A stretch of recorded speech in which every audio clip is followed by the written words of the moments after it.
60 साल का झूठ निकलेगा, 50 फॉरेन सेक्रेटरी फंसेंगे इसमें झूठ बोलते हुए, 50 आपके फॉरेन मिनिस्टर फंसेंगे, क्योंकि सबने झूठ बोला है। इतना आसान नहीं है ना खोलना। आज ये बोलते हैं हमारे मोदी जी की साहब ये बात गलत थी, हमें मालूम था वो जीवित थे, वटेवर। लोग पूछेंगे ना कि अडवाणी जी ने क्या किया, फिर अटल जी ने क्या किया। उनका स्टेटमेंट था कि हम किसी पार्टी में थे और पंडित जी वहाँ पे थे और जो एम्बेसडर था वो था वहाँ पे।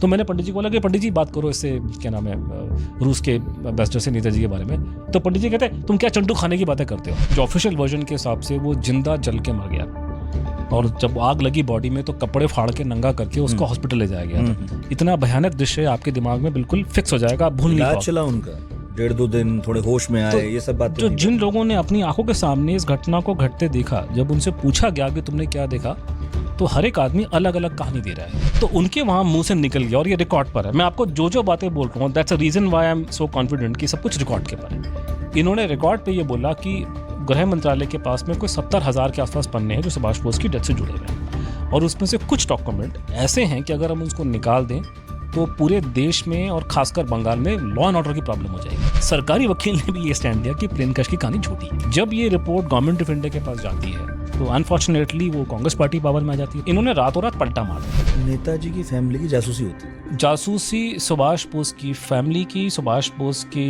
आईएनए के लोगों की, पत्रकारों की, बच्चों की, किसी भी ऐसे इंसान को सुभाष बोस में इंटरेस्ट हो, हर एक आदमी की जासूसी होती थी। उन्होंने बोला कि गवर्नमेंट जबरदस्ती मेरे मुंह से ये निकलवाना चाहती है कि मेरा भाई मर गया, मेरे पे प्रेशर डाला जा रहा है, मुझे तंग किया जा रहा है। उसने अपनी अलग रिपोर्ट लगा के बोला कि मेरा भाई कोई नहीं मरा प्लेन क्रैश में, वो रशिया जाने की प्लानिंग कर रहा था, वो रशिया गया होगा। हमारी किस्मत बहुत अच्छी थी कि इंडिया टुडे ने उस पर कवर स्टोरी बनाई। वो दिन था, फिर मैं यहाँ स्टूडियो में आया था। उस दिन के बाद से मुझे याद है कि 2015 में जब इंडिया टुडे ने वो स्टोरी रन करी है, उससे पहले मेरे पड़ोसी मुझे पागल बोलते थे। 2009-8 में जब हमारी बात हुई, आपने कहा था कि नहीं तो भाई मैं तो अभी से बंद कर दूंगा, मुझे लोग पागल बोलने लगे हैं, कोई मतलब है